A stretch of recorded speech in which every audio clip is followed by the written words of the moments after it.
greatest wrestling entrance theme songs of all time. Now, I know what you're thinking. We can't even begin to have this conversation unless we talk about this theme song. Racist. Fuck Hulk Hogan. Brother. I grew up as a Hulkamaniac who believed this man when he was saying, say your prayers and eat your vitamins, brother. Of course, the unspoken part of that being, unless you're some nigger my daughter wants to fuck. Anyway, moving on and staying on topic. We had this discussion on our panel, our special Wrestle Geeks edition panel of Sight, Sound, and Fury. We talked about each of our top 3 favorite wrestling entrance theme songs of all time. And we even discussed Hulk Hogan a little bit. So for all of you wrestling mark trolls out there complaining about cancel culture, technically it is a great song. The race shouldn't have anything to do with it. Well, a lot of you, if you want to downplay racism, you can. I don't. And even if you have a technically good argument about it, racism taints everything. So, oh well, too bad. Deal with it. That said, I want to talk about our great panel that we had when we had this discussion and other. We talked about a lot of other cool shit too. But of course, on this panel, well, is myself. My name, if you don't know me, is Maurice Carr, aka Reese. I am a drummer, a filmmaker, and a teaching artist, and man-child who's still a wrestling geek fan till this day. So if you are a fellow geek of music, fight sports of any kind, be it boxing or MMA, wrestling, all of the above, you don't come to the right place. Besides being a forum for us geeks to come on here and geek out about all the things we love, or just, to come on here and vent about all the things in the world we're passionate about, this will also be a platform to showcase all of the work that we're doing. I'm blessed to be connected to just a large community of various different amazing souls, man. From the artists that who are part of my Red Runnings movement being just the various different artists I've had the pleasure of collaborating with through the years in different ways, doing film, music, and all types of arts within our own little artist renaissance, to just people that I've had the pleasure of growing up with knowing, or just, people I've networked with in work situations. What I think is going to make this show special is that I think we're all a part of what I refer to as the perfect balanced generation, meaning that we have enough, we're old enough to have enough insight and perspective about the things we're talking about, yet we're young enough to still, be in touch with the things that are happening now. Okay, so on this panel, of course, is myself and then my partner, Joe Landis. He is a film writer. He is a longtime fight fan and an old school wrestling fan. We also have the great virtuoso guitarist, kick-ass guitarist, Jared Drace, who he's in 2 great local New York rock bands called Activator and Uncrossing. And he is an old school and present day wrestling geek fans like myself. And last but certainly not least, we have my brother, Dewan Doc White, who is a boxer, boxing trainer, a model, actor, stuntman, and he's also done a little bit of wrestling himself in the past. My man Dewan is currently serving as one of our troops, who's assisting us. He's out there doing the good work, man. One of the true first responders out there helping right now for COVID-19 relief. So automatic salute to my man for that. So having this diverse mix of various different talented perspectives within our panel made for a really cool, fun, interesting discussion, which I think you're going to enjoy. Now, our criteria for this was simple. It was, number 1, it has to be for legendary wrestlers, not just any current day wrestlers. You have to have a Hall of Fame type of career. The other one we had was that how much does the crowd pop when this music comes on? This music has to put something in the air that makes the crowd pop a certain way. And then finally, quite simply, does this theme song tell the story of your character? How well does it tell the story of the wrestler's character? Okay, so this was our criteria. When you hear our top picks and we recap that in the footage you're about to see, those were basically the qualifications. That said, let's get into it. You viewers did not see the fucking technical difficulties on my part, so it's my fault. But we are to continue or to recap everything. My 3 were Iron Man, Ric Flair theme, and Undertaker. Actually, in the order: Ric Flair number 1, Iron Man number 2, but a very close number 2. Shit, I might tie it in this one. And the 3, Undertaker. And then Joe, you said NWO, Flair, Savage, Ty, Road Warriors. And Jared. I'm going 3, Chris Jericho, Judas, 2, Undertaker, 1, Living Color / CM Punk, Cult of Personality. Okay, Joe, did you do it in order? Yeah, more, okay. I started with NWO. That was my top. And Dewan, you had said I got The Rock. number 1. Right? Yeah, for me, number 1, I'm going The Rock. Then number 2, I'm going to go old school ECW with New Jack. That's a good one.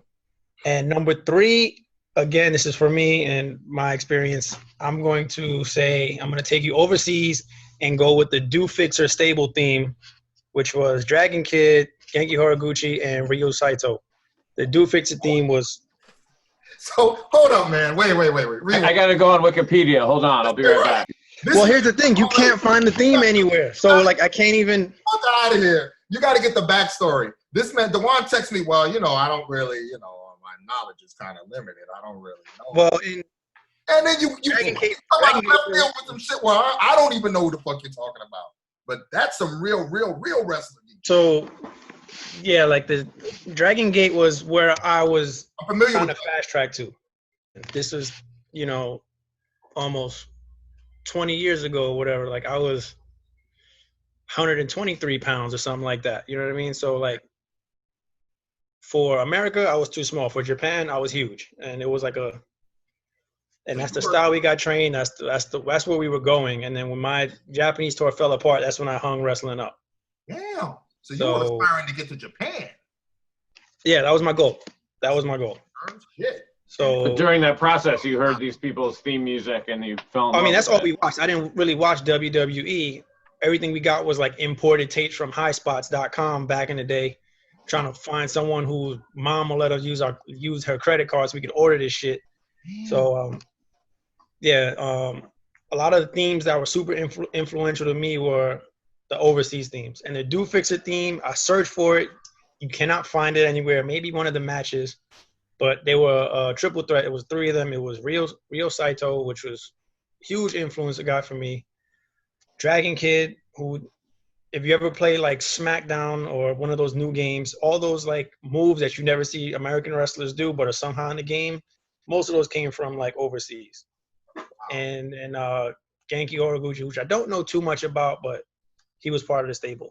So now you got to educate my ass because Reese, you got to find this theme for this guy. The least he came on your podcast, you could at least find this theme for him. Give him a lossless.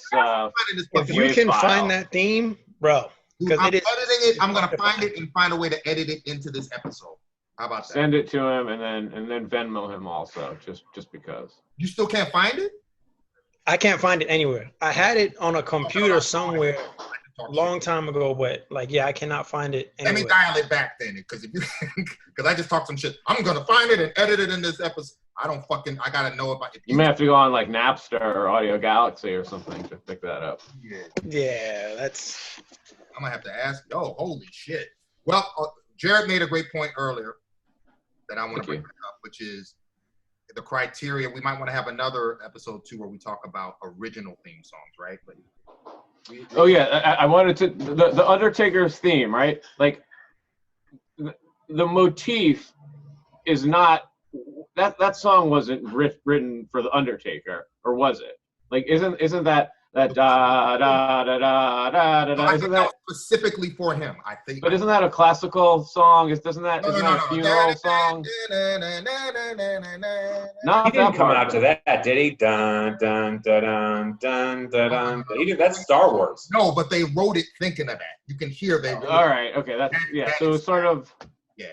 Yeah. It was sort. Yes. Yeah. You're right. But yeah. So it was. Whereas a Limp Bizkit song at one point, or something like that. They might have done a mashup or something. When he switched up and did that last ride thing. Oh, that was Kid Rock. I don't. Yeah. I was talking about the Kid Rock song. Yeah. Not oh yeah, that's what it was. Okay. American Badass. Yeah. There you go. I said Limp Bizkit. Notice how they and it's funny how they bite theme songs too, because when Hulk Hogan, which is gonna segue us right into the other one that I want, that Joe sparked this one. I want to bring this topic up, but when Hogan, he first did "I Am a Real American." That's another good one on my list. Yo, honestly, man, I'm gonna be really honest, and I'm a little biased in this conversation because had that tape not leaked, that would have easily been my number one. And Landis can vouch for that because like every time we saw Hogan, we would go and watch the wrestling cards, and that song came on, bro. I don't know about anywhere else, but Chicago's a wrestling town. I've never felt, I've seen them. You know what I used to really love? You know what I loved about with that song is when Mr. Wonderful, Paul Orndorff, turned heel against Hogan, and he came out to it as well. So, and Reese, you and I saw them. You and I saw 3 matches of theirs back to back, like month, June, July, August. And so I remember like they would both come out to the song. You would hear the song, the crowd would boo, Orndorff would come out, or the crowd would pop, then they'd see Orndorff and Heenan, they'd boo, and then Hogan would come out like for the second verse. And I liked that, how they both came out to it. Real American took Hogan's career to the next level. Like that's Hogan originally come out to Eye of the Tiger before like they were sued or whatever. Eye of the Tiger, and then once that, and that is a legit good song, even though it's some '80s bullshit. I mean, that's Rick Derringer who wrote Rock and Roll Hoochie. That's too, Real American, right? Rock and Roll. But anyway, what I was saying, when he went from a Real American, then he went to WCW. If you guys remember, before NWO. He came out to, I'm American made. It was like this fucking imitation. So I say all that to say that it's so obvious how these people don't have the copyrights to a song, but they want to do the song, but they're so blatantly fucking ripping. They do some blurred lines, Robin Thicke type shit. Now, ECW, though, those guys would just come out to whatever, right? They just came out to whatever. Yeah, like Sandman came out to Enter Sandman. No, matter of fact, you're right. Oh, fuck, man. I might have. And did Rob Van Dam come out to Man in the Box, maybe? No, that was Tommy Dreamer came out to Man in the Box. Rob Van Dam came out to Pantera's Walk. Okay. On my honorable mention thing, New Jack came out to Natural Born Fucking Killers by King. That was New Jack. That's a good one. Came out to Dr. Dre and Ice Cube. That's what he came out to. Yeah, and it played for the entire match while he was beating people with vacuum cleaners and whatever else. Like the whole match. So the whole match, yeah. Yo, that's a way to use a fucking theme song, man. Like that's sick. That you actually make me want to watch that shit now. Yeah, that's a good one. I still have ECW pay-per-views on VHS, like not even 5 feet from me. Dude, we might have to check that. Can I ask how many ECW guys have died? Oh, I have no clue. Since we started this podcast or in general? I have no clue. Dude, Sandman, right? Because I was thinking the Sandman died. No, he's still alive. He is? Yeah, because he was in the Michael Jordan documentary, and that like who was the guy then that came after Raven? Like he was Raven's rival in WCW. That was Sandman, wasn't it?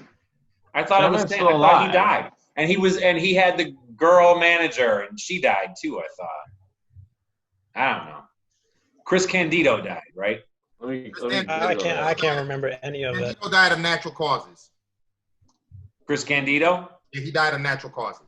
Meaning that he was 42 and had done so much cocaine and steroids in his life. None of that shit. Even when even Eddie Guerrero, like these people die, like it's their abuse. Even if it's something else, the abuse led up to it. You know? He died brushing his teeth, Eddie Guerrero, I think. Yeah, but that the past abuse. Dude, does your John Cronus, the Sheik. VCR still work, Dewan?